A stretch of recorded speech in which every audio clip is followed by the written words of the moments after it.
Alhamdulillahirabbil alamin. Wa bihi nasta'inu ala umuri dunya waddin. Asyhadu an la ilaha illallah ar-rahmanir rahim.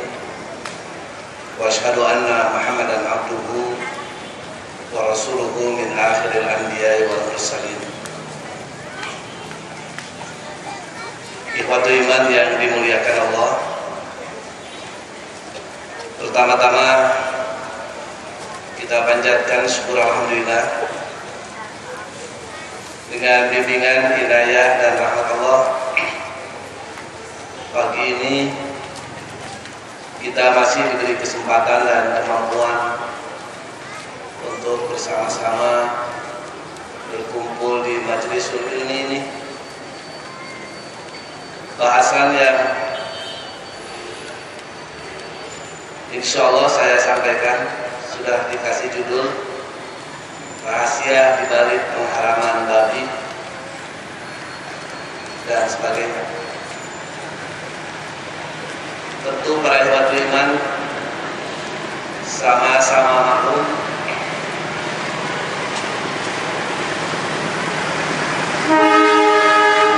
bahwa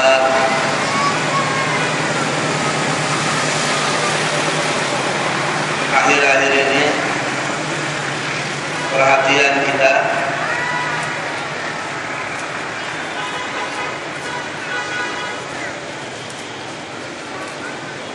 tertuju antara lain ke berita soal flu babi dan persoalan vaksin meningitis bagi calon jamaah umroh atau haji yang terkait juga persoalan itu dengan persoalan babi. Kalau beberapa waktu yang lalu kita dihebohkan dengan flu burung dan ayam-ayam waktu itu banyak yang dikubur hidup-hidup bahkan dibakar. Sekarang hampir tiap hari berita soal flu babi, tapi babinya nggak diapa-apakan.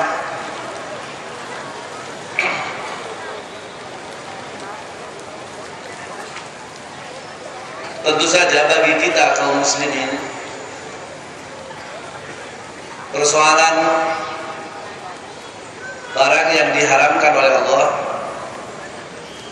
kita usahakan sekuat yang kita mampu,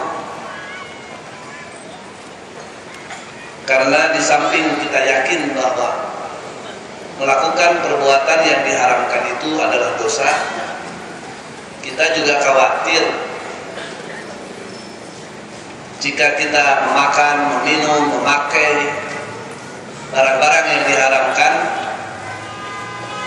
doa dan istighfar kita akan ditolak oleh Allah Subhanahu wa taala. Karena ada hadis riwayat Imam Muslim yang menyatakan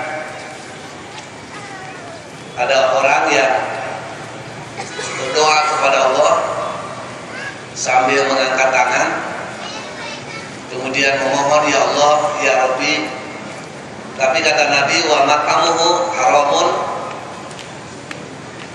sementara yang ia makan barang yang haram, wa masrobuhu haramun, dan yang diminum pun barang yang haram, kemudian wa malabisuhu haramun, pakaiannya juga barang atau hasil usaha haram, wa gudiya bil haram, bahkan sarapan pun dengan yang diharamkan. Fa anna yustajabu lidzalika, bagaimana mungkin doa orang itu oleh Allah dikabulkan? Kemudian pernah ada seorang sahabat yang memohon didoakan kepada Nabi agar doanya diijabah oleh Allah. Nabi malah bukan mendoakan orang itu, tapi malah menganjurkan atib mat'amaka, kamu yang apik. Jangan asal makanan kemudian disikat. Takun mustajabud da'wat. Kamu akan menjadi manusia yang doanya dikabul atau diijabah. Pagi ini saya akan mencoba mengemukakan tentang hal barang-barang yang diharamkan, makanan yang diharamkan, khususnya menyangkut babi.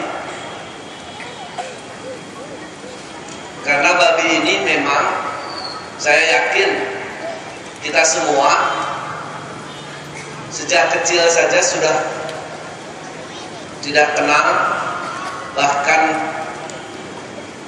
melihat babi pun tidak suka, cenderung benci malah.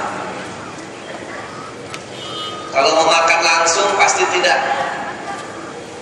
Yang kita khawatirkan sekarang ini banyak produk makanan dan obat-obatan yang bersentuhan, bahkan sebagian bahan bakunya itu dari unsur-unsur babi. Di dalam surat Al-Baqarah ayat 168, Allah Subhanahu wa taala memerintahkan kepada kita, a'udzubillahi minasyaitonir rajim. Ya ayyuhan nas, wahai manusia, kulu, makanlah oleh kamu. Tentu saja walaupun kulu itu kalimat amar, bentuknya perintah, tapi bukan berarti makan itu hukumnya wajib. Tapi makan itu hukumnya mubah. Sebab kalau makan hukumnya wajib, ibu-ibu yang sekarang tidak sedang makan berarti berdosa karena tidak melaksanakan perintah dahar. Apa yang dimakan? Mimma bil ardi, dari apa-apa yang ada di bumi ini, dengan memperhatikan dua aspek. Aspek hukum halal yang halal, dan yang kedua aspek kualitas makanan, thayyiban, yang baik, yang thayyib. Maksudnya yang baik bagi kesehatan kita. Apakah itu kesehatan jasmani maupun kesehatan jiwa.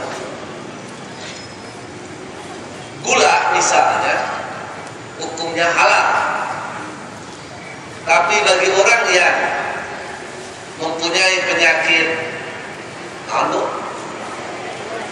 penyakit gula, diabetes mellitus, kencing manis, maka memakan gula berlebihan tentu menjadi tidak thayyib. Garam hukumnya halal, tapi bagi orang yang punya penyakit DT-nya bukan darah tauhid, darah tinggi, ludruk, hipertensi, tentu saja menjadi tidak thayyib memakan gula berlebihan. Itu thayyib dari terkait dengan kesehatan jasmani. Demikian juga saya katakan kesehatan jiwa, kesehatan rohani, kesehatan mental. Karena ada psikolog muslim, ahli ilmu jiwa Islam, yang pernah melakukan penelitian menyimpulkan bahwa jika bapak ibu misalnya kepada anak sering memberi makanan yang haram atau hasil usaha yang haram, hasil mencuri, hasil korupsi, hasil menjual diri, hasil jualan barang yang haram, hasil merentenkan dan sebagainya, maka ada pengaruhnya terhadap jiwa anak kita. Anak kita bisa terkena 4 jenis penyakit mental. Pertama, anak kita bisa terkena penyakit kleptomania, senang mencuri, cecermet, cecorokot tanpa izin. Yang kedua, kemungkinan anak kita terkena penyakit dipsomania, senang mabuk, teler, nyekek botol. Kalau minum air putih, teh, kopi, cendol, sirup, bajigur, bandrek, dianggapnya kuper, kurang pergaulan, old fashion, ketinggalan zaman.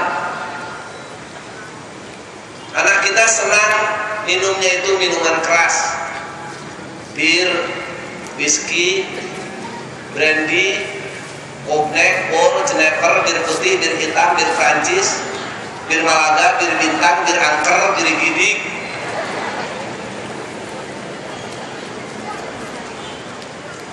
Atau yang ketiga, anak kita terkena penyakit pinomania, senang merusak. Kalau ada keinginan kepada orang tua tidak dipenuhi, kaca rumah dilempar dengan batu, TV dibanting, piring dilempar, pokoknya segala dirusak. Di kita kan kalau ada demo, apakah demo kepada perusahaan atau demo kepada pemerintah, maka ada sebagian demonstran yang suka merusak. Pas bunga di jalan dibanting-banting, dihancurkan. Traffic light, lampu stopan dilempar dengan batu. Nah, ini demonstran yang suka merusak begitu, jangan-jangan ini penyebabnya sudah dari rumah. Oleh orang tuanya suka diberi jajan atau makanan hasil usaha yang haram atau barangnya yang haram, sehingga cenderung distortif, senang merusak. Atau yang keempat, anak kita itu cenderung kejam, tidak punya perasaan sayang, gak ada rasa dedeknya, kayak anak kucing ke henes tincak, kayak budak sehana pun ngaliwat betok ciri-ciri, kayak anak hayang ngaliwat tewak beriditkan huluna huapkeun, sudah ada meong budak teh. Nah, Bapak Ibu, kalau Bapak Ibu punya anak cenderung seperti itu, senang mencuri, senang mabuk, senang merusak, atau kejam, jangan-jangan salah satu faktor penyebabnya anak itu suka diberi makanan yang haram atau hasil usaha yang haram. Makanya kata thayyiban di sini tidak hanya terkait dengan kesehatan fisik jasmani, tetapi juga bisa terkait dengan kesehatan kejiwaan.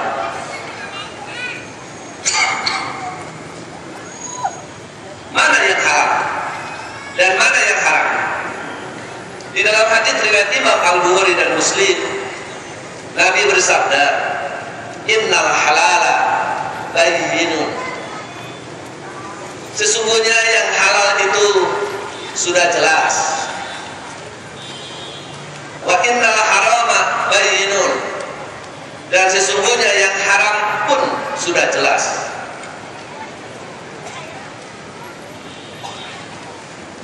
Mana yang halal? Di ayat di nomor 3 Allah menyebutkan yas'alunaka madza uhilla lahum. Mereka akan bertanya kepadamu tentang apa yang dihalalkan kepada mereka.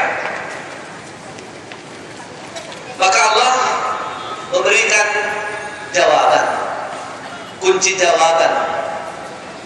Qul uhilla lakumut thayyibat. Katakan, jawab, uhilla lakum, dihalalkan atas kamu semua at-thayyibat, apa yang baik-baik. Jadi di sini Allah soal yang halal itu tidak menyebut secara rinci. Hanya dari kata at-thayyibat menunjukkan bahwa kalau ada barang-barang yang diharamkan, berarti pada pandangan Allah itu tidak termasuk yang thayyib, yang baik. Tadi di atas di nomor 2 disebutkan wa innal harama bayyinun. Sementara yang haram pun sudah jelas. Yang mana yang diharamkan? Nah, saya di sini memuat ada 4 ayat dalam Al-Quran yang terkait barang-barang yang diharamkan. Di nomor 4 itu surat Al-Maidah ayat 3. Di nomor 5 surat Al-An'am ayat 145. Kemudian di nomor 6 itu surat Al-Baqarah 173. Dan di nomor 7 itu surat An-Nahl ayat 115. Keempat ayat ini memuat hal-hal makanan yang diharamkan. Semuanya ada 4. Isinya sama. Kita ambil nomor 4 saja. Hurrimat alaikumul maitatu. Diharamkan atas kalian al-maitat, 1 bangkai. Yang dihalalkan hanya bangkai ikan dan bangkai belalang, simet, al-hutu wal jaradu dalam hadis. Bangkai ikan dan bangkai belalang. Wadah. Yang kedua yang diharamkan itu adalah darah. Darah yang mana? Di nomor 5 lebih jelas disebutkan damam masfuhan, darah yang mengalir. Ketika menyembelih hewan, ayam, kambing, sapi, air darahnya mengalir, nah itu yang disebut damam masfuhan. Kalau kita lihat daging sapi warnanya merah. Merahnya itu karena di dalamnya masih ada darah, tapi itu tidak termasuk yang diharapkan karena darah itu tidak bisa keluar. Tidak termasuk damam masfuhan, darah yang mengalir keluar. Walahmul khinzir, dan daging babi. Wa ma uhilla li ghairillah bih, dan binatang yang disembelih atas nama selain Allah. Nah, kita kembali lagi ke nomor 2. Saya ingin menjelaskan dulu bahwa apa yang dinyatakan Nabi, yang halal sudah jelas, yang haram pun sudah jelas.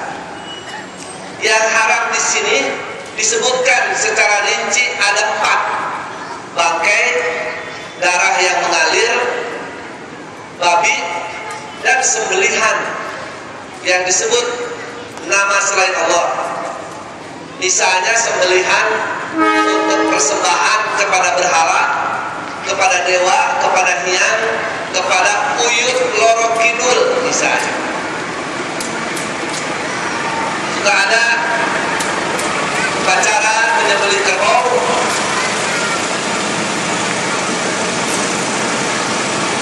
Kemudian kepala kerbau itu dipotong, ditanam di fondasi bangunan, baik gedung atau jembatan. Atau kepala kerbau asal sapi itu dilempar ke laut untuk jadi sesajen, atau disimpan di atas gunung juga untuk sesajen. Itu termasuk dagingnya haram hukumnya. Di sini menunjukkan bahwa Allah Maha Bijaksana, tidak menyebut makanan-makanan yang dihalalkan, tapi disebut secara singkat yang diharamkan.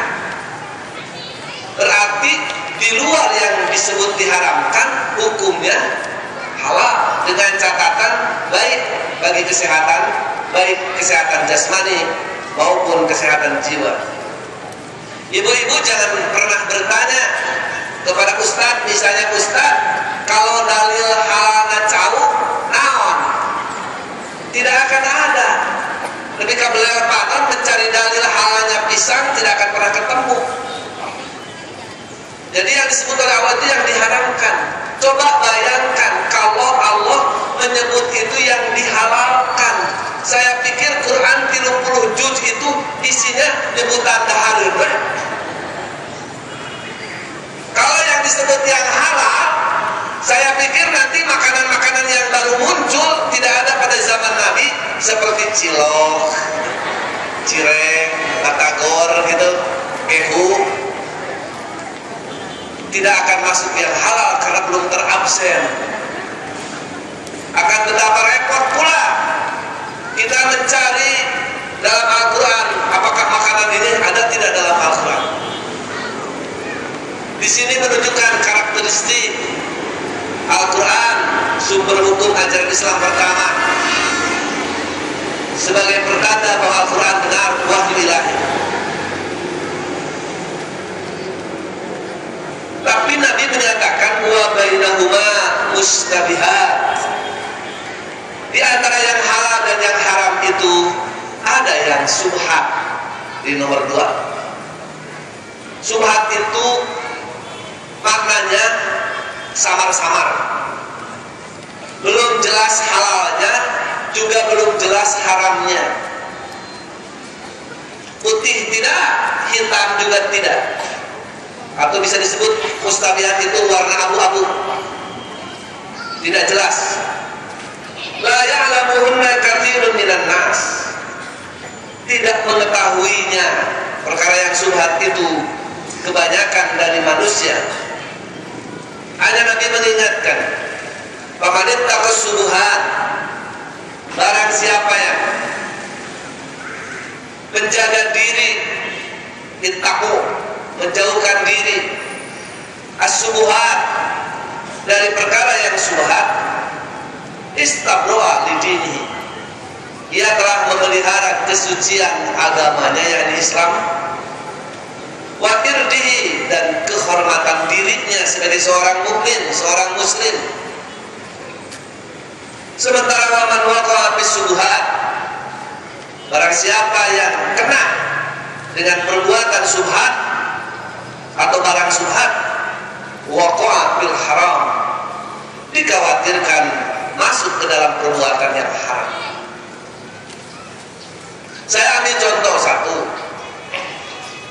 terkait dengan isu vaksin meningitis bagi calon jamaah umroh atau jamaah haji Indonesia khususnya. Vaksin itu sudah dipakai oleh jamaah haji Indonesia selama kurang lebih 10 tahun. Nah, tahun ini menjelang musim haji sekarang, diketahui bahwa proses pembuatan vaksin meningitis itu bersentuhan dengan enzim babi,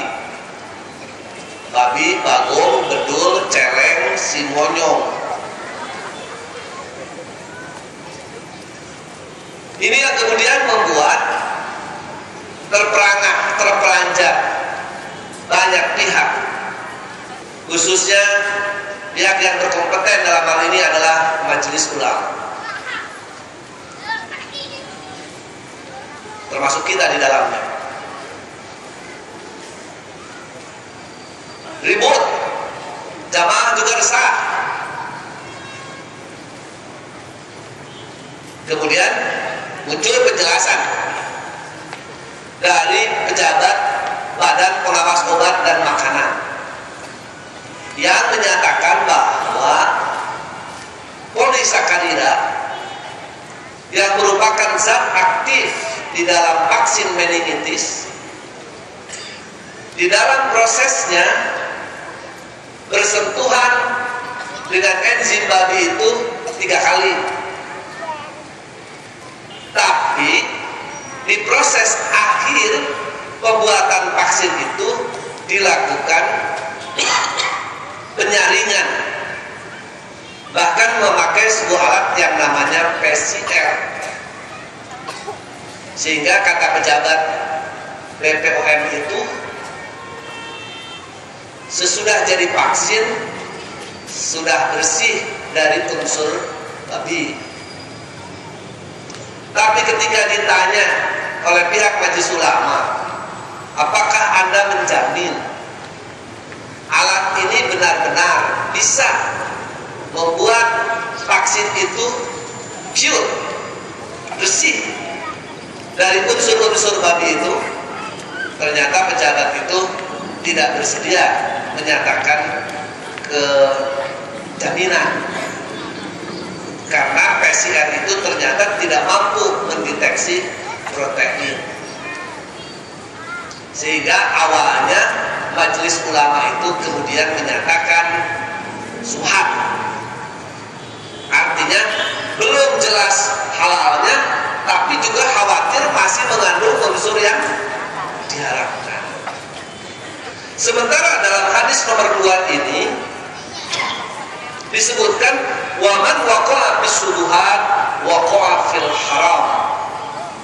Barang siapa yang terlibat dengan barang atau perbuatan yang subhat, maka dikhawatirkan ia terlibat dengan hal yang diharamkan. Kemudian ada kabar bahwa Malaysia katanya sudah bisa memproduksi vaksin yang halal, artinya tidak mengandung, tidak bersentuhan dengan enzim babi.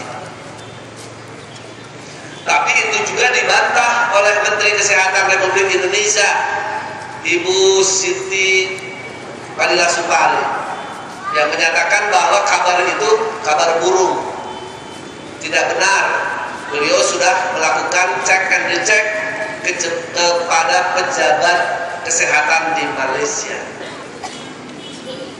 Terus ada kabar bahwa Cina, RRC, sudah memproduksi vaksin meningitis yang tidak menggunakan enzim babi. Petinggi MUI penasaran, berangkat ke Cina, diyakinkan. Di Cina ada sebuah kawasan seluas kurang lebih 90 hektar, semacam Bio Farma di kita, yang memproduksi bermacam-macam vaksin di sana.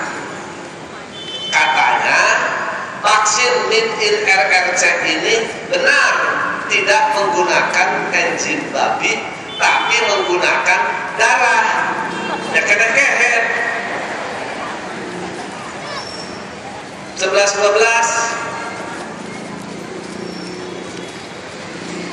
vaksin meningitis ini dimaksudkan untuk mengantisipasi jamaah haji atau umroh dari Indonesia khususnya, karena ini ketentuannya dari pemerintah Saudi bahwa kalau mau masuk ke Saudi,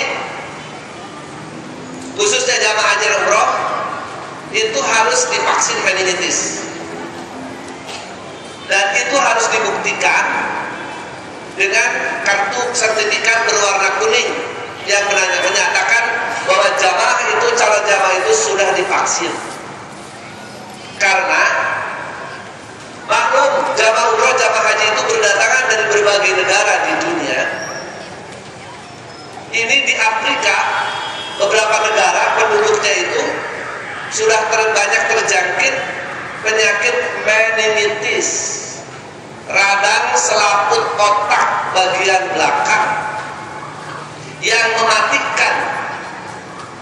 Kalau tidak salah, tahun 2006 saja ada 26 jamaah haji Indonesia yang wafat di Saudi Arabia terkena penyakit meningitis itu.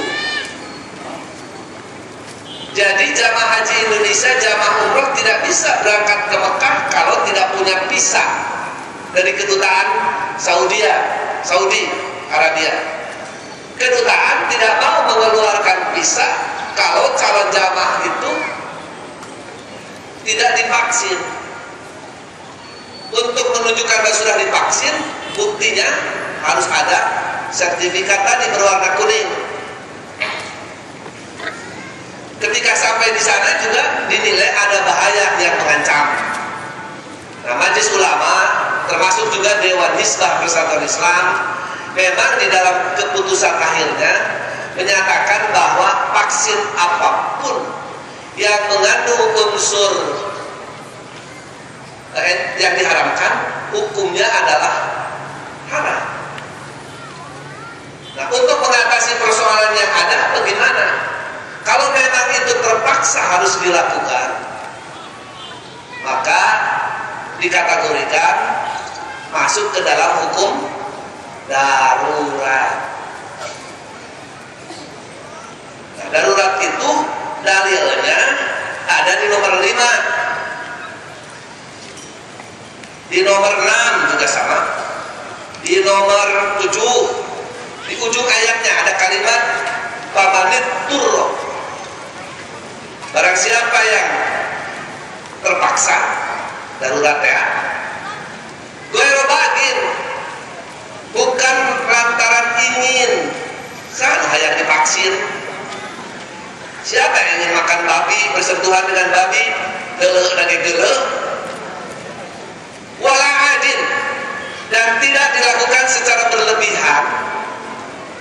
Fa inna rabbaka ghafurur rahim, sesungguhnya Tuhanmu Maha Pengampun, Maha Penyayang. Coba dibuka halaman 2 dulu. Di nomor 7 kalimatnya itu sama ya. Di nomor 6 di halaman 1. Pamanit turro goyro bagin dihanap. Barang siapa yang terpaksa, tidak ada jalan lain. Goyro bagin bukan karena ingin, wala adin, dan tidak berlebihan, hanya sekedarnya saja. Fala itsma alaih, maka tidak ada dosa baginya. Innallaha ghafurur rahim, sesungguhnya Allah Maha Pengampun, Maha Penyayang. Jadi ini yang menjadi dasar kalau dalam keadaan terpaksa boleh dilakukan dengan catatan tidak berlebihan dan tidak karena kita memang menginginkan itu. Insya Allah Allah Maha Pengampun, Maha Penyayang. Atau contoh subhat yang sederhana, di belakang kita itu ada sungai Cikapundung. Tiba-tiba ada orang melihat di sungai Cikapundung ada ikan mas sebesar paha orang dewasa. Mungkin tidak ikan segede itu hidup di sungai Cikapundung? Mungkin, karena sungainya cukup besar. Tapi kalau di belakang rumah ibu-ibu atau bapak-bapak ada selokan kecil yang airnya pun baru penuh kalau hujan. Kalau hari-hari biasa hanya dipakai pembuangan limbah dari kamar mandi penduduk. Tiba-tiba menemukan setelah banjir, setelah hujan besar, ada ikan sebesar paha orang dewasa. Menurut logika kita, pikiran kita, tidak mungkin di solokan kecil seperti ini dengan kondisi seperti itu ada ikan mas segede itu. Kalau ikan masnya sebesar cinggir atau telunjuk masih mungkin. Kalau gede seperti ini tidak mungkin. Maka ikan mas itu belum jelas halalnya, belum jelas pula haramnya. Maka itulah contoh perbuatan barang yang subhat. Gimana supaya halal? Dicari tahu. Ini kan barusan hujan besar, jangan-jangan ada kolam yang banjir, ikannya loncat ke solokan. Setelah dicari tahu ternyata benar ada yang mengakui bahwa itu ikan dari kolam saya, Kemudian kata yang punya ikan, sudah begini saja, kita potong dua, gitu. Anda kepalanya, saya ekornya, tengahnya buat kucing. Nah, kita kebagian sepotong, maka yang sepotong ini menjadi jelas hukumnya halal. Tapi kalau tadi itu masih berstatus samar, itulah juga contoh hal yang subhan. Orang mukmin akan menjaga diri dari perbuatan subhan. Hadis nomor 2 ini mengingatkan kita bahwa di dalam ajaran Islam jangankan yang jelas-jelas haram, yang belum jelas halalnya pun, yaitu yang subhan, harus kita jauhi. Kemudian di dalam Islam kita tidak boleh ini haram, ini halal tanpa dasar. Itu dalilnya ada di nomor 8. Wala taqulu, dan janganlah kamu mengatakan lima atas apa-apa talsifu alsinatukum, yang disebut-sebut oleh lidahmu al-kadhiba, secara dusta. Hada halalun, ini halal. Wa hada haramun, ini haram. Litaftaru 'alallahi al-kadhiba, litaftaru, untuk mengada-ngada, Allah, atas nama Allah atau terhadap Allah, al-kadhiba, omongan dusta. Innal ladzina yaftaruna 'alallahi al-kadhiba la yuflihun. Sesungguhnya orang-orang yang mengada-ngada kebohongan terhadap Allah tidak akan beruntung. Ini halal, nah, dah beki. Ini haram, nah, dah saya kan tidak suka, tidak boleh. Di kita ada yang mengharamkan kodok, uya, dengan alasan kodok dan kura-kura itu hidup di dua alam, di darat dan di air. Dalilnya ada ayat yang hidup dari dua alam, hayyun bidaroyen. Tapi ada bebek entok soan dimakan, padahal bebek juga hidupnya di dua alam. Apalagi di pinggir jalan banyak sekali itu ya, warung pecel lele dan goreng bebek. Jadi tidak, kita kalau mau mengharamkan sesuatu yang dihalalkan oleh Allah, itu perbuatan dosa besar. Kalau mau menyatakan ini haram, dalilnya harus jelas. Para ikhwatul iman, di dalam Islam makanan dan minuman yang diharamkan itu bisa dibagi menjadi dua kategori. Ada yang haram tati, haram taknya. Ada haram aroji, haram karena ada sebab, ada illat. Misalnya haram yang karena tidak ada sebab, itu maknanya saja haram. Yaitu yang tadi yang 4 perkara: bangkai, babi, darah, dan sembelihan untuk berhala. Itu haram daknya. Bapak Ibu jangan sekali-kali menyatakan babi haram karena di dalam babi ada cacing pita. Bukan. Ada cacing atau tidak, tetap hukumnya haram. Ada haram arodi. Haramnya itu karena ada sebab. Misalnya kita ambil nomor 9 dalilnya.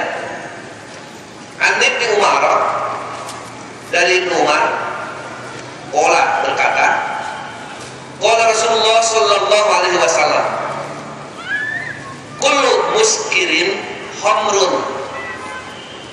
Setiap yang memabukkan adalah khamr, yang diharamkan dalam Al-Quran. Wa kullu muskirin haramun. Setiap yang memabukkan hukumnya haram. kecuali mabuk kendaraan. Itu bukan karena makanan minuman ya, pusing aja.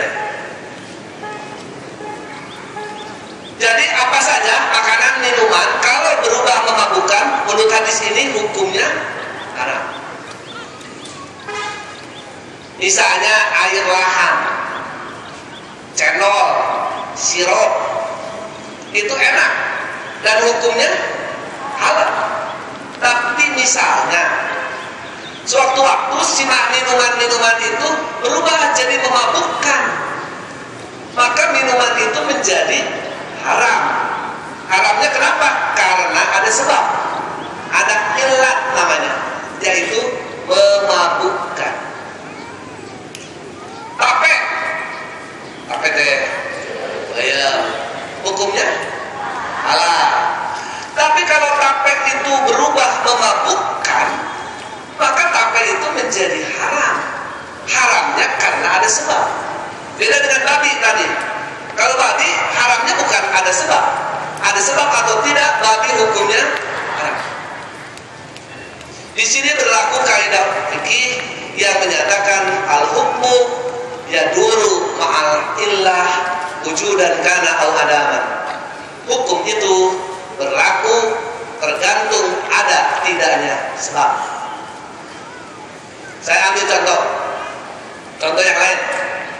Di antara kita Pak, suka ada yang dalam sholat misalnya, setelah sujud kedua, rakaat pertama, mau berdiri ke rakaat kedua, ada yang suka duduk dulu, habis sujud itu bangun, Allahu Akbar, baru duduk sebentar, baru kemudian berdiri ke rakaat kedua. Nah, duduk itu yang sebentar itu di dalam istilah fikih disebutnya jalsatul istirahah, duduk istirahat. Dalil ada riwayat Imam Al-Bukhari malah yang meriwayatkannya seorang sahabat bernama Malik bin Al-Huwairi. Malik bin Huwairis ini sahabat yang pernah belajar, kalau sekarang masantren, kepada Nabi selama 20 hari, bukan 20 tahun. Sebab masantren korup di sekolah jadi ingat mereka imam 20 hari. Dan memang belajar masantren itu, belajar di sekolah itu kan bukan lamanya, yang penting hasilnya. Masantren 12 tahun dan bisa Al-Fatihah ya. Biar Castro 12. Seperti ceramah, yang penting bukan panjangnya, tapi isi dari ceramahnya. Ceramah panjang 2 jam, 3 jam, tapi terpukul dulu, terpukul bontot, ngajak nu hadir teh kahar teh keneh teu diterangkeun. Repotnya Bu. Atau seperti umur kita di dunia. Umur kita di dunia yang penting bukan panjangnya umur, tapi kualitas hidup. Panjang umur tapi doraka, hanya nambahan dosa. Mending mana Bu? Mending potong umur soleh, mending panjang umur doraka.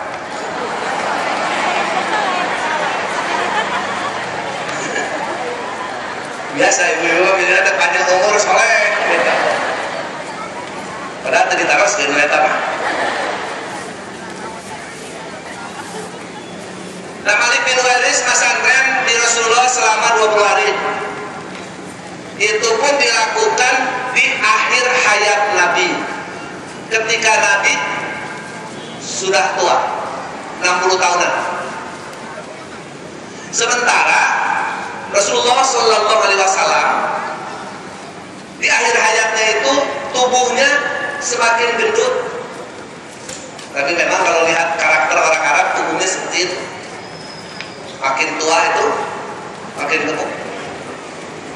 Saya sering melihat gadis-gadis di Mesir misalnya, itu langsing-langsing, cantik-cantik begitu.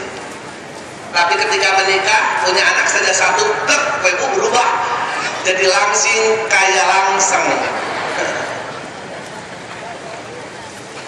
Karena mungkin kalau orang Arab sekarang ada kebiasaan ngemil, jadi nggak gaya gue ke rumah-rumah hati. Muntuang hayam ke hiji itu kesorangan. Di orang mah satu ekor ayam itu buat satu keluarga, ini mah satu ekor ayam sendiri. Pernah ada orang Jakarta kuliah di Mesir, tamat sampai S3 di doktor, nikah sama gadis Mesir, dibawa pulang ke Jakarta. Ibunya di Jakarta punya ayam 15, 5 hari habis. Sekali dahar ayam hiji. Cek indungna teh ujang, cenah di mana di Mesir teh itu mau pamajikan mau acara.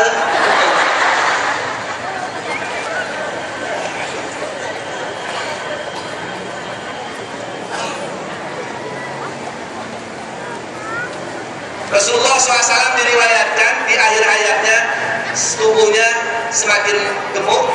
Beliau itu tidak kuat langsung, Pak. Kalau habis sujud rakaat 1, sujud kedua rakaat 1, mau berdiri ke rakaat kedua itu beliau tidak kuat langsung. Sehingga beliau itu duduk dulu, terpaksa duduk dulu. Sehingga di dalam Fathul Bari Ibnu Hajar meriwayatkan instruksi Nabi kepada para sahabat, la tabadaruni bil qiyami wal qu'ud, inni kuntu qad badantu. Kalian jangan mendahului aku dalam sholat terkait dengan duduk dan berdiri. Sekarang ini aku sudah naon, gendut, tidak kuat langsung berdiri. Makanya Imam At-Tahawi di dalam kitab Nailul Autor misalnya menjelaskan bahwa apa yang diperbuat oleh Nabi duduk sebentar itu karena ada sebab. Sebabnya apa? Tidak kuat langsung. Tidak kuat langsungnya bisa dua kemungkinan. Pertama karena gendut, tidak kuat langsung, atau kurus tapi baru bangun sakit, lemah, dan duduk itu ada. Tapi kalau kuat berdiri langsung, duduk itu sebenarnya tidak ada karena ilatnya, sebabnya tidak ada. Imam At-Tahawi malah menyatakan duduk istirahat itu bukan sunat sholat, bukan bagian dari sunat sholat, tapi karena ada sebab, ada ilat. yakni Rasulullah tidak kuat langsung berdiri. Nah kalau kita tidak kuat langsung berdiri, duduk itu ada. Tapi kalau tidak kuatnya tidak ada, kelemahan tidak ada, maka duduknya juga tidak ada. Sebab kalau itu sunat sholat, kata Imam At-Tahawi, pasti Rasulullah mengajarkan bacaannya. Apa yang dibaca dalam duduk yang sebentar itu tidak ada, Pak. Di sini berlaku hukum itu, kalau sebab ada, hukum ada. Sebab tidak ada, hukum pun tidak ada. Satu lagi contoh bandingan. Kita menjelang bulan Ramadan. Ya insya Allah saum Ramadan itu akan dimulai tanggal 1 Ramadan.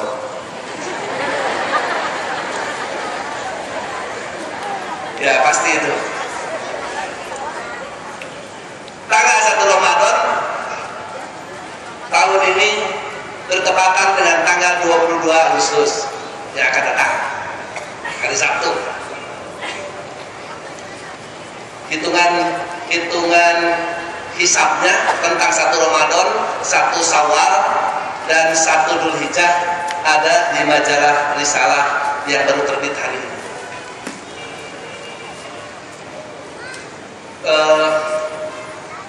Bu, kita kan kalau Ramadan sholat tarawih itu biasa kita lakukan di masjid berjamaah setiap ba'da Isya.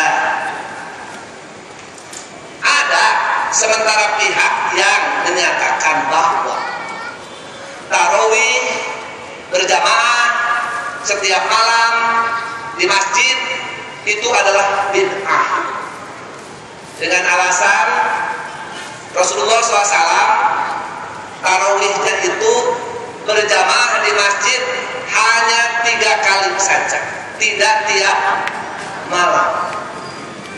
Kalau tidak salah tanggal 21, 23, dan 25. Memang hadis yang sampai kepada kita seperti itu.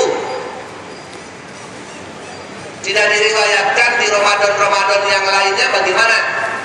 Yang sampai kepada kita riwayat itu hanya apa yang dilakukan oleh Nabi pada 1 Ramadan. 3 malam. Sementara di kita tiap malam berjamaah.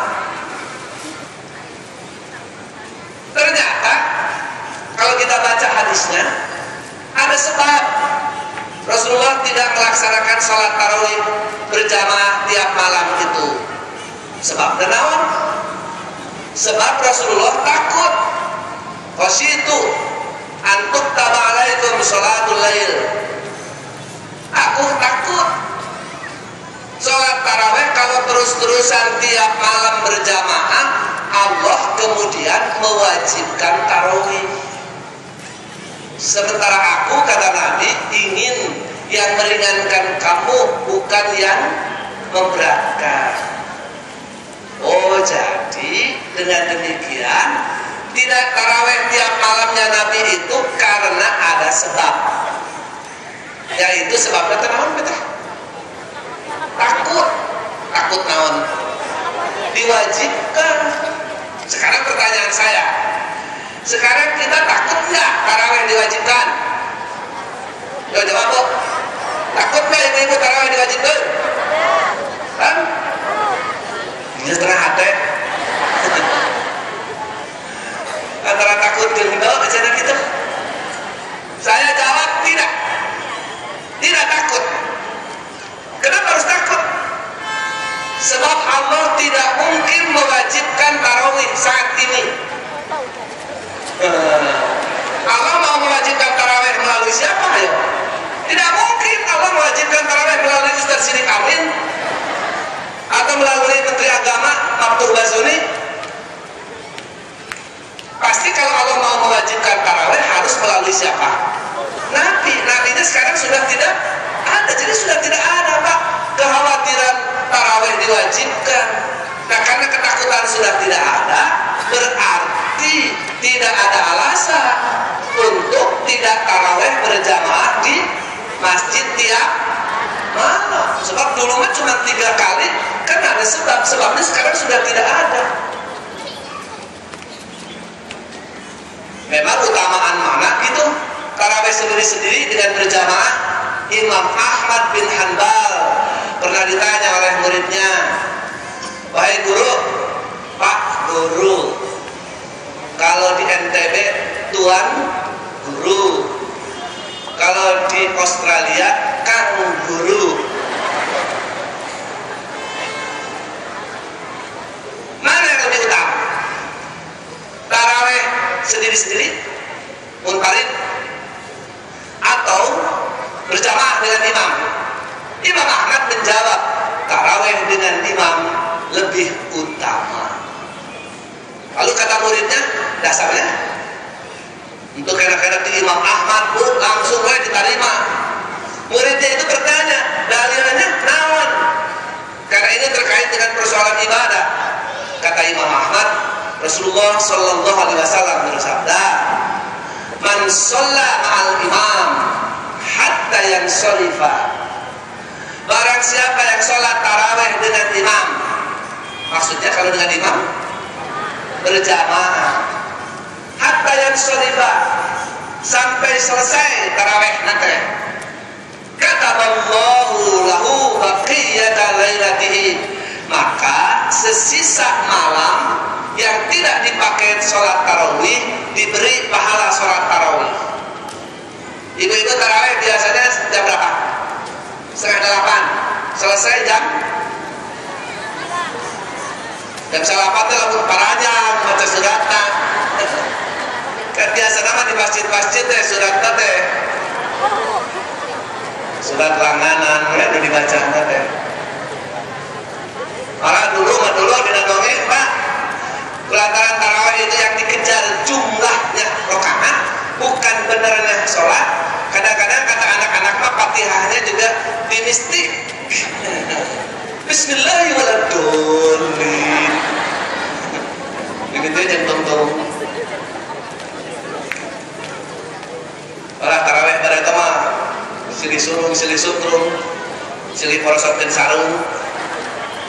Lebihkan ke ayat bapak rek Jonathan hayang nanggap taraweh rame sana.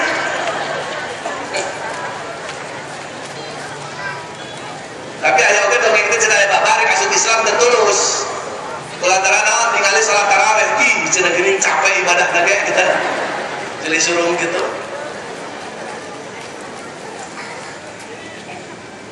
Nah kalau kita selesai misalnya jam 9 salat taraweh, berarti dari jam 9 sampai Januari, sampai dini hari, sampai jam 3 waktu sahur, kerjaan kita apa? Tidur. Nah selama tidur itu ke dalam catatan amal kita masuk pahala sholat tarawih seperti tarawih sepanjang malam. Itu keutamaan tarawih berjamaah. Ini dua contoh yang saya kemukakan tadi. Yang contoh bandingan tadi, adanya duduk itu dalam sholat jalsah istirahat itu karena ada sebab, tidak kuat langsung. Ketika kuat tidak ada duduk itu. Taraweh dulu Nabi hanya 3 malam karena ada sebab.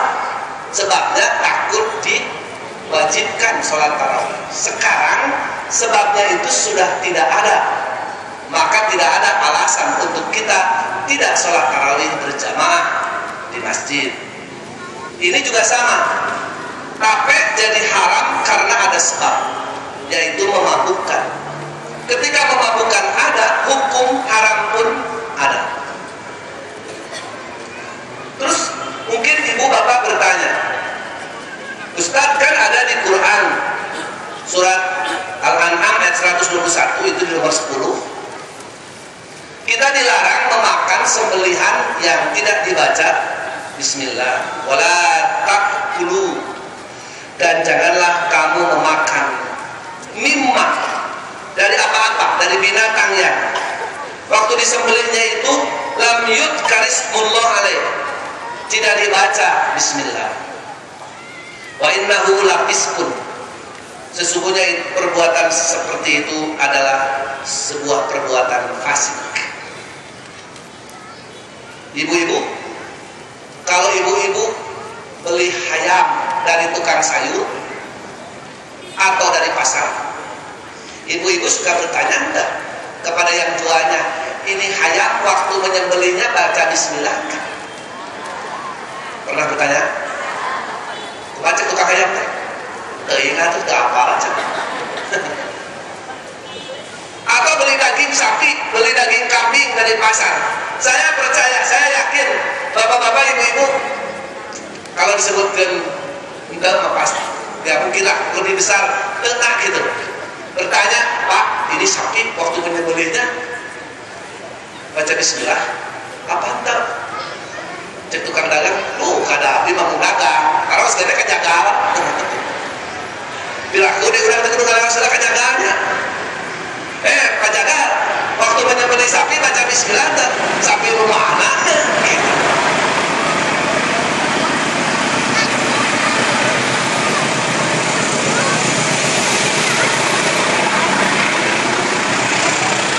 Nah, kalau kita ragu, karena kita tidak menyembelih sendiri, tapi kita beli ayam yang sudah disembelih, beli daging sapi di pasar, maka ada petunjuk untuk menenteramkan hati dari Nabi di nomor 11 mestinya ya, nomor 11. An Aisyah radhiyallahu anha, inna qauman qalu, sesungguhnya satu kaum, satu kelompok masyarakat lapor kepada Nabi, ya Rasulullah, inna qauman ya'tunana bil lahmi, sesungguhnya ada serombongan orang datang kepada kami membawa oleh-oleh daging. La nadri, kami tidak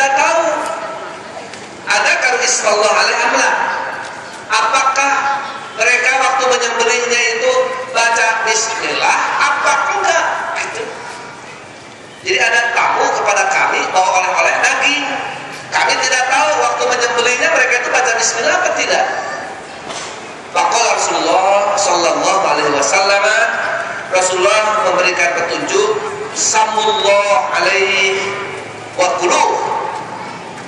Baca bismillah terus makan. Jadi kalau untuk menghilangkan keraguan apakah daging ini waktu menyembelihnya baca bismillah atau tidak, maka kita sebelum memakannya jangan lupa baca bismillah. Ada solusi. Baiklah, kembali ke tadi bahwa yang diharapkan itu adalah pertama pakai, kedua darah. Di dalam Islam kalau kita mau memakan ayam, memakan kambing atau sapi atau kerbau, maka Islam memerintahkan agar binatang itu disembelih. Di dalam hadis di bawah pun nomor 12, An Shaddad bin Aus, dari sahabat bernama Shaddad bin Aus, qala, dia berkata, sintani, ada dua perkara, hafidtuhuma an Rasulillah, yang saya hafal kedua perkara itu dari Rasulullah. Qala, Rasulullah bersabda, innallah, sesungguhnya Allah, katabal ihsana, memerintahkan untuk berlaku baik, ala kulli syai'in, terhadap segala sesuatu. Fa idza qataltum, jika kamu membunuh, fa ahsinul qitlah, maka berbaik-baiklah cara membunuhnya itu. Mungkin ini terkait dengan hukum-hukum hudud, misalnya melakukan hukum rajam, hukum kisos misalnya. Kemudian terkait dengan menyembelih, wa idza dabahtum, jika kalian menyembelih binatang, fa'ahsinu dzibha, maka lakukanlah penyembelihan itu dengan baik. Yang dimaksud dengan baik misalnya, wal yuhiddalak ahadukum syafratahu, kata Nabi, tajamkan pisaunya gitu, goloknya. Jangan menyembelih ayam atau yang lainnya dengan pisau yang medul, bintul, majal, karena itu akan menjadi sebuah siksaan. Menyembelih pakai batu misalnya, yang tajam, sreng, jadi nikmat buat ayam kayak gitu, satu kali potong. Wal yurih nabihatahu, dan senangkan, istirahatkan binatang sembelihannya. Jangan mau disembelih karena mau disembelih lalu disiksa. Islam menganjurkan binatang itu disenangkan dulu, dikasih makan dulu, kalau perlu diajak jalan-jalan dulu gitu. Para ikhwatu iman, ketika binatang itu disembelih, sering itu yang dipotongnya adalah urat nadinya, supaya darah hewan itu keluar. Nah, ini yang disebut damam masfuh. Saya ingin memberikan ilustrasi begini. Darah misalnya dalam tubuh manusia itu fungsinya antara lain mengangkut sari-sari makanan dari usus, dibawa ke jantung, dari jantung dioper ke paru-paru, di paru-paru dicampur dengan oksigen yang kita hirup melalui hidung. Itu yang kemudian nanti akan diolah menjadi kalori yang akan berubah menjadi energi, menjadi tenaga buat hidup kita. Nanti oleh paru-paru dikembalikan ke jantung, oleh jantung dipompa lagi ke sekujur tubuh. Nah, kemudian darah ini juga berfungsi mengangkut sisa-sisa pencernaan makanan, sisa-sisa metabolisme. Racun-racun itu diangkut oleh darah, dibawa ke ginjal, oleh ginjal kemudian racun dalam darah itu dibuang keluar bersama air ompol dengan air kencing, seperti gula darah, TG, urik asin alias asam urat, 98% dibuang bersama air kencing keluar, diolah oleh ginjal.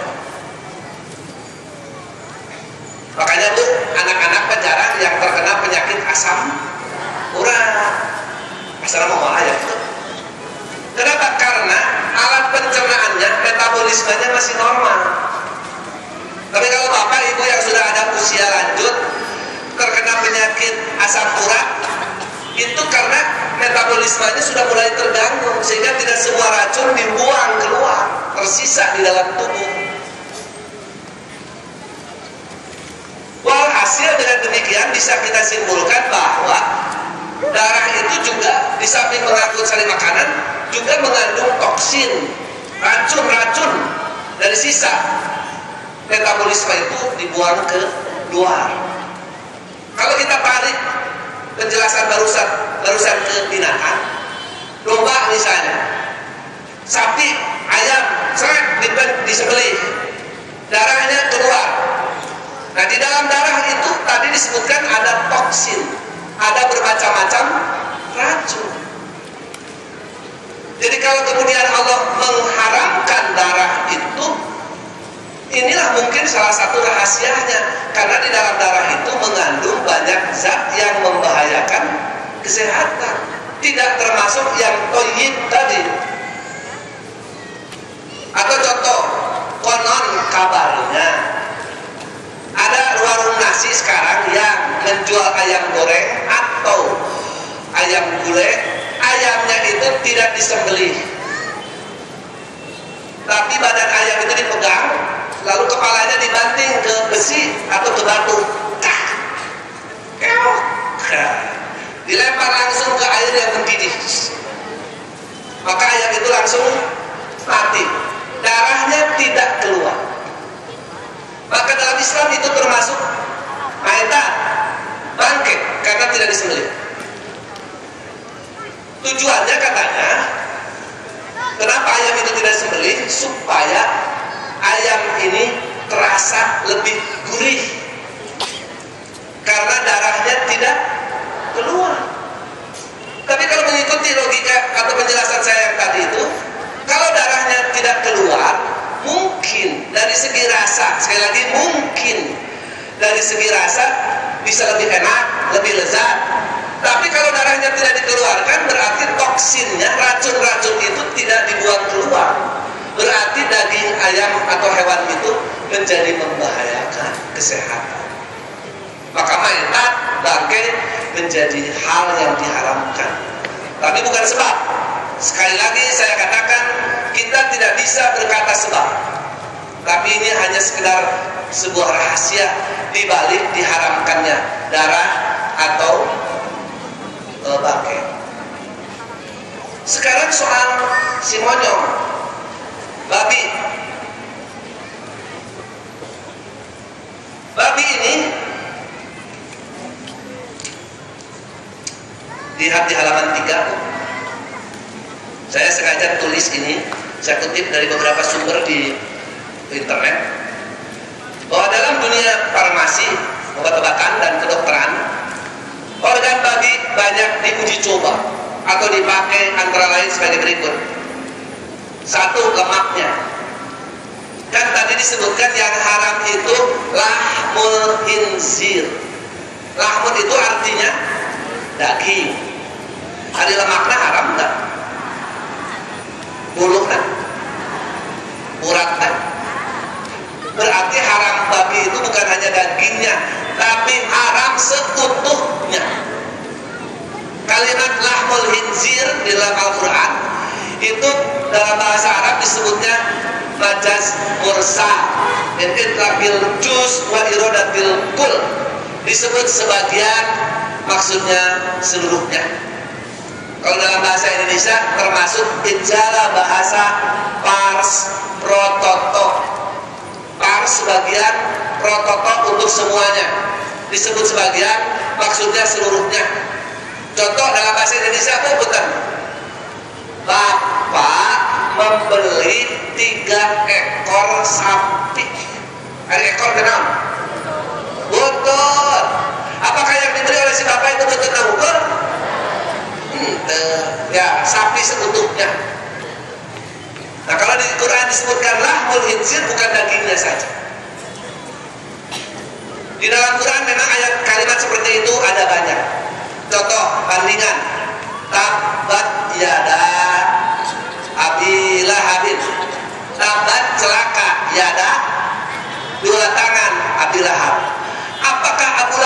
masuk neraka tangannya saja. Atau perintah dalam sholat menghadap ke arah kiblat. Perintahnya itu berbunyi fawalli wajhaka syatral masjidil haram. Fawalli, hadapkan wajhaka, wajahmu ke arah masjidil haram. Boleh tidak kita sholat tubuhnya kaki turun, wajahnya keluar? Karena perintahnya wajah, tidak disebut sebagian, maksudnya seluruhnya. Nah, lemak ini yang saya maksudkan tadi. Kalau kita makan beli daging babi di restoran, kulenya misalnya, insya Allah kita tidak melakukan itu. Tapi yang kita khawatirkan ini banyak dipakai di dalam produksi farmasi dan kedokteran. Lemak dan gliserinnya sekarang konon kabarnya ada dipakai campuran soft drink. Soft drink kenapa? Saudaranya Softtek. Bukan. Minuman ringan sebalik dari minuman keras. Kemudian jadi bahan kosmetik untuk facial, untuk wajah, untuk hair and body lotion. Pakai produksi sabun. Kemudian ada lemak babi yang disebut lap. Itu ada yang memakainya untuk pengempuk dan pelezat rotian. Kalau ada produksi roti tiba-tiba jauh lebih empuk, nah harus curigation. Jangan-jangan ini produksinya pakai lap atau coklat. Minyaknya ada memakai untuk penyedap masakan. Masakan bakso, mie ayam. Kemudian ada bahan starter pensil, bahan awal memproduksi pensil. Ingat dulu kasus Ajinomoto. Bulunya, punten bu, ada pankreas babi. Pankreas babi itu juga itu yang menjadi bahan baku insulin yang dipakai untuk menolong orang-orang yang punya penyakit diabetes. Walaupun sekarang teman katanya sudah ada macam insulin yang dibuat dari barang yang halal. Bulu babi juga berguna sebagai bahan kuas bristle, seperti pada kuas roti, kuas cat tembok, dan kuas lukis. Biro Pusat Statistik Indonesia (BPS) pada tahun 2002 melaporkan pada periode Januari hingga Juni 2001 Indonesia mengimpor boar bristle atau pig boar hair sejumlah 282,983 ton senilai 1.713.309 US dollar. Subhanallah. Kata kuasnya ayeuna mah seueur anu dibuat dari bulu babi. Nahan teh tina bulu kuda. Susah kenapa dari bulu kuda mah naonan kuda mah. Kuda itu hamilnya berapa bulan? Ada tukang kuda. Kuda itu hamilnya 12 bulan. Setahun. Satu kali beranak? Satu. Jarang kuda beranak dua. Tapi hamilnya 3 bulan. Satu kali beranak 30. Si eta mah terus ampun. Anakan jabat renyek gitu. Jadi orang yang tidak berpikir halal-halal udah ngambil dari sana. Dagingnya sudah jelas itu katanya sumber protein hewani yang murah. Karena banyak teh. Lebih murah dari daging sapi. Mudah diperoleh di pasaran. Sehingga beberapa waktu terakhir kita pernah dihebohkan ada beberapa penjual daging sapi yang mencampur dengan daging babi. Tulangnya dipakai untuk industri pariwisata, untuk patung, untuk ukiran, untuk bahan souvenir. Dalam industri makanan dan minuman, katanya tulang babi juga arangnya itu dipakai sebagai filter penyaring air mineral. Karena pori-pori tulang babi lebih halus. Dalam industri obat, gelatin dari tulang dipakai sebagai bahan soft kapsul, bungkus kapsul. Dalam industri pertukangan, babi juga dipakai untuk bahan lem tulangnya itu. Jadi hampir semua unsur tubuhnya itu banyak dimanfaatkan orang.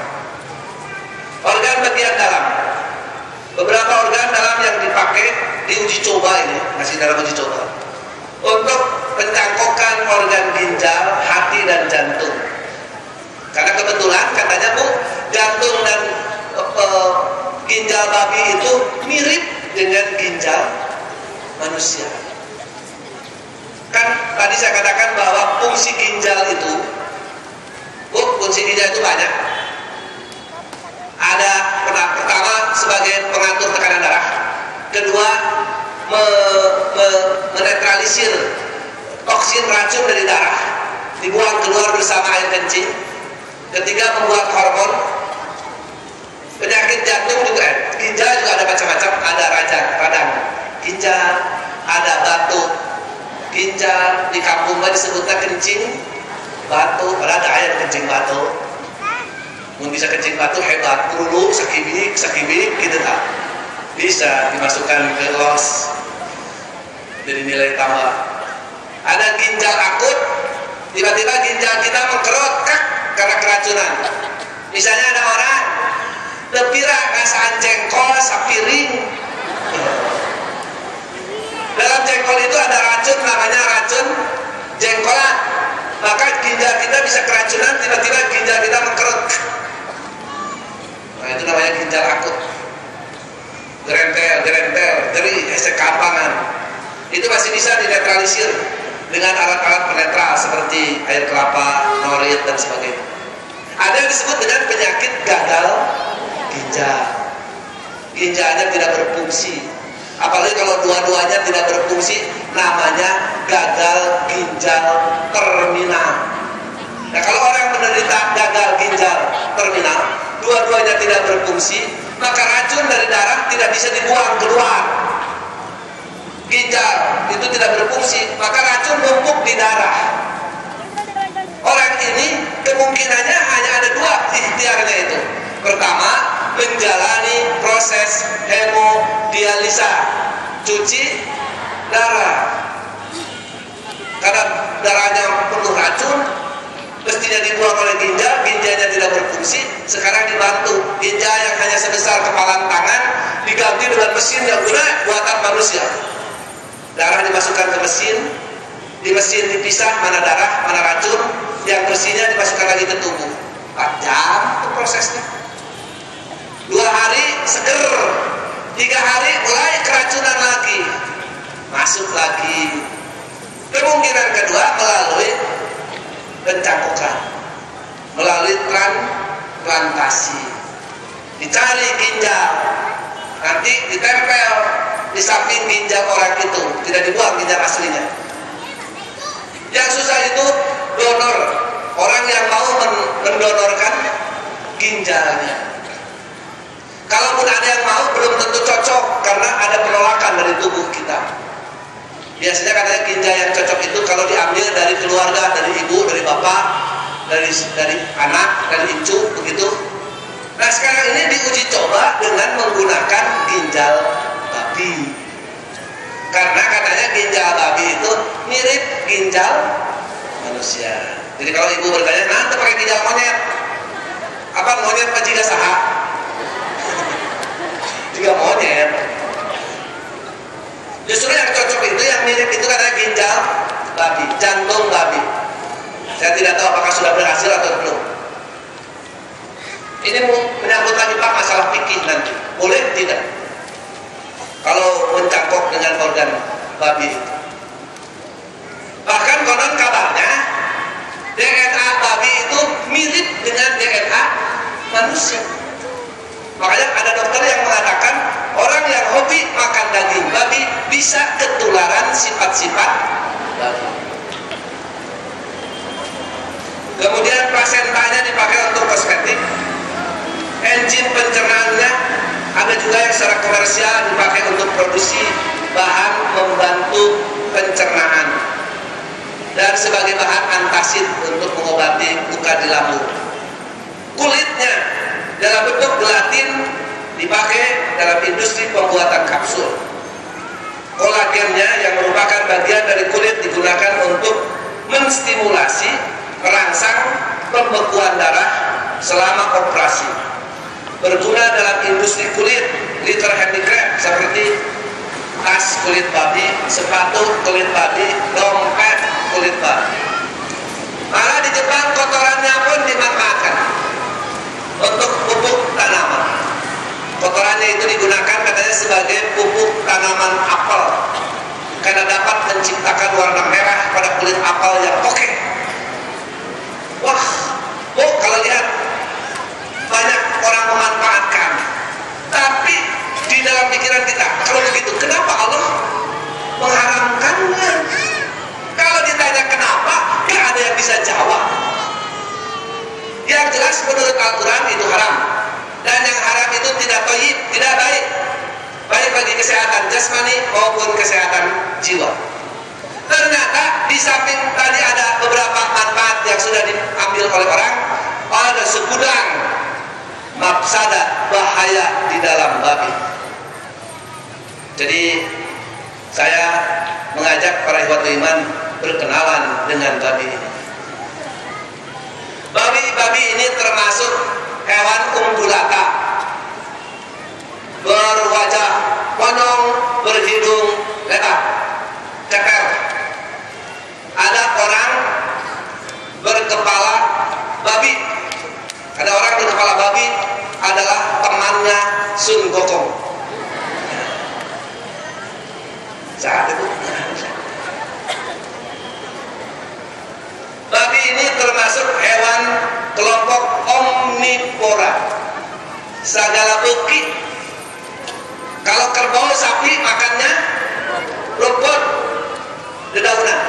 Makanya oleh Allah dikasih gigi besar-besar, gede-gede kerbau sapi, sebab dia tidak makan daging. Bandingkan dengan gigi kucing atau anjing, tajam-tajam karena makanannya daging, ikan, cucuk, tidak suka makan rumput atau dedaunan. Babi itu segala suka, dedaunan, rumputan, termasuk daging. Persis segala gitu, segala begini. Batak dina huntu urang mabuk anu muning aya ka digigir daleprak. Paragi gagal ya kata lalap. Anu ucing aya apa? Cigana asli milik manusia manu payun gigi depan gigi seri. Batak manusia mah segala begini. Tinggal aja itu godong apuk ditagong apuk beak usaha. Tidak harus jelema teh. Kemarin Pertamina dikabarkan kehilangan pipa-pipa besar. Pasti ada harap durit. Tidak mungkin. Manusia beki kada besi oke. Nah, di sini saya coba kemukakan beberapa kejelekan dari babi. Satu, babi adalah kontainer, tempat penampung segala macam penyakit. Beberapa bibit penyakit yang dibawa oleh babi adalah cacing pita, cacing spiral, cacing tambang, cacing paru-paru, cacing kalung itu aja. Terus ini ke bawahnya, ini istilah-istilah kedokteran. Ada bakteri TBC, virus cacar, virus kudis, kumparan kuman-kuman, kolera, balantidium coli, brucellosis, dan seterusnya. Dua, daging babi memang empuk dan terkenal lezat, tapi sulit dicerna.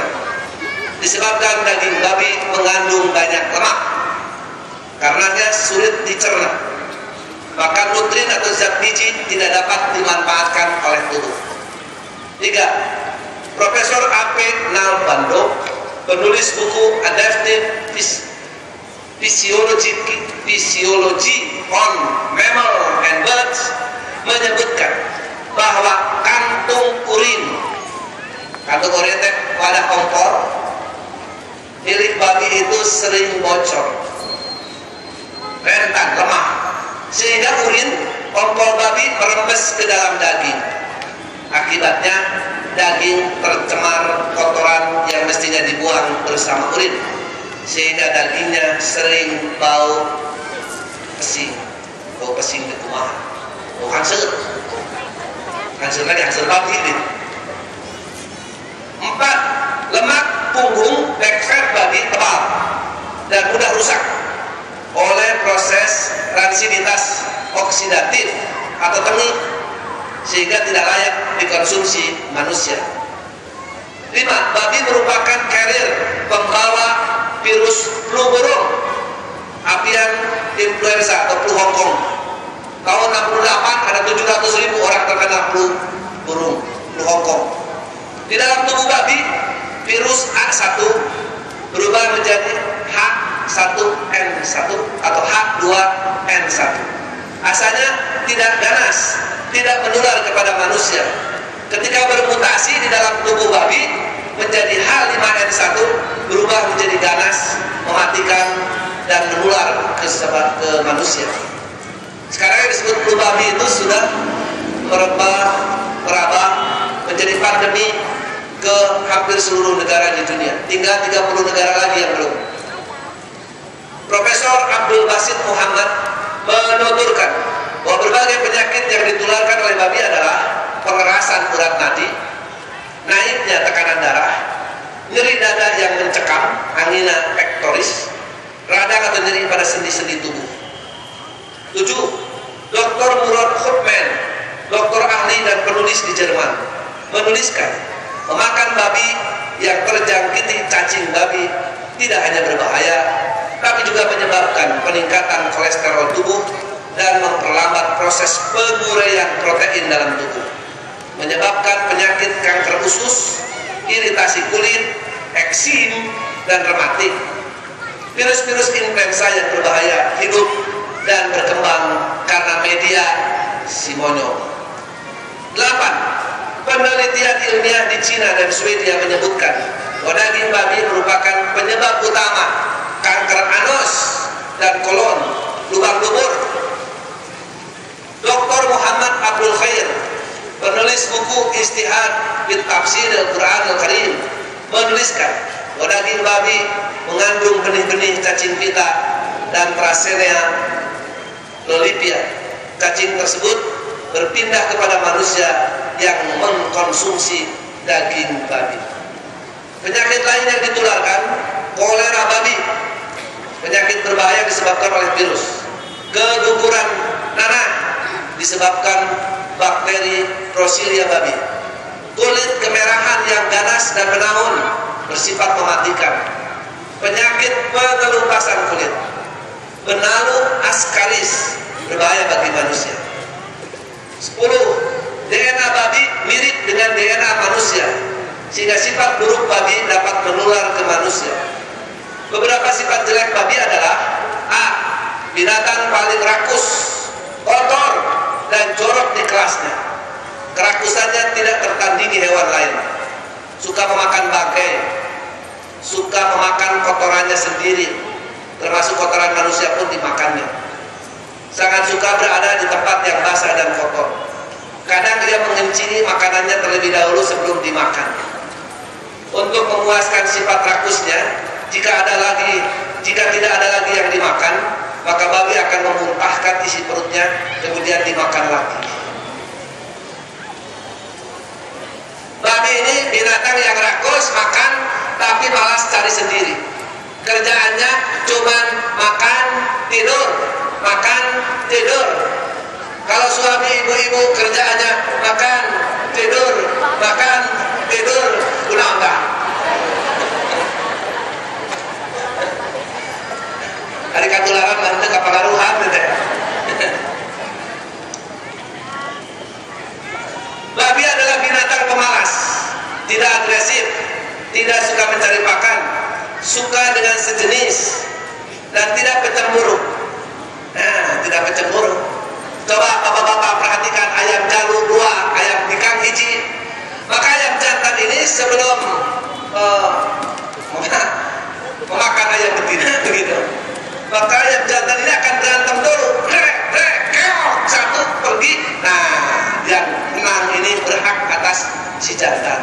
Kucing juga begitu. Kucing kalau ada jantan 2, betina 1, bertengkar dulu. Nah, yang satu pergi, nah yang menang, berhak atas si betina. Babi mantap, oh, namun ayah babi dalu 2, ikan hiji, itu pasti heula. Mereka mana yang heula, sudah gitu. Dia uing pada ini. Tidak bercemburu, tidak tahan sinar matahari, tidak punya hasrat membela diri. Kemudian Ustaz Muhammad Umar Abduh dari Prancis menyebutkan bahwa babi menularkan sifat suka berzina. Kita lihat bahwa hampir semua binatang jantan, nah ini saya terusan memperebutkan untuk mengawini betina saat musim kawin dengan bertarung. Siapa yang menang, maka yang akan mengawini, dia yang akan mengawini. Namun babi lain, babi tidak bertarung, melainkan bergiliran untuk mengawini sang betina. Sebenarnya Bu, kalau hanya berdasar Al-Quran, kita bisa berkesimpulan bahwa babi bangkai itu haram itu kalau dimakan. Bagaimana kalau disuntikan, ditempelkan, dijadikan bahan-bahan seperti tadi industri? Nah, ini nomor 14 dalilnya. An Jabir bin Abdullah annahu sami'a Rasulullah yaqulu. Jabir berkata bahwa aku mendengar Rasulullah bersabda, wa huwa bi Makkah, ia sedang berada di Mekah amal fathi pada tahun Futuh Mekah.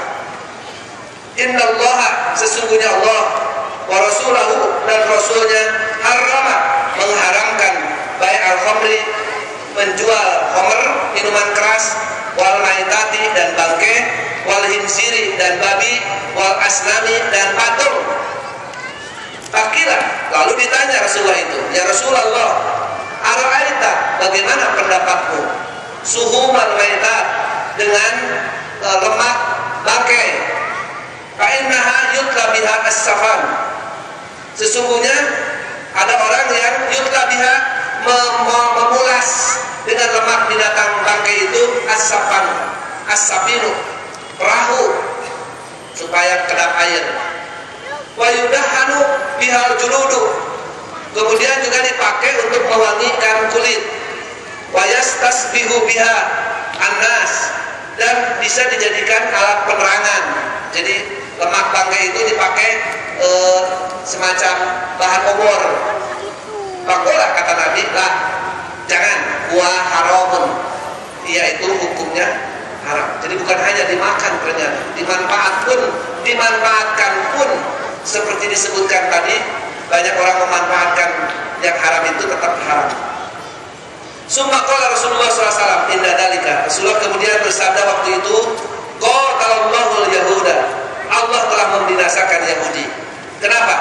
Innallaha, sesungguhnya Allah, lamma harrama suhumaha, ketika Allah mengharamkan lemak babi, jamaluhu, orang-orang Yahudi itu mengolah lemak babi itu. Summa ba'uhu, kemudian mereka menjualnya, ba'akalu, kemudian mereka memakan samnahu, harganya, hasil jualan lemak babi itu.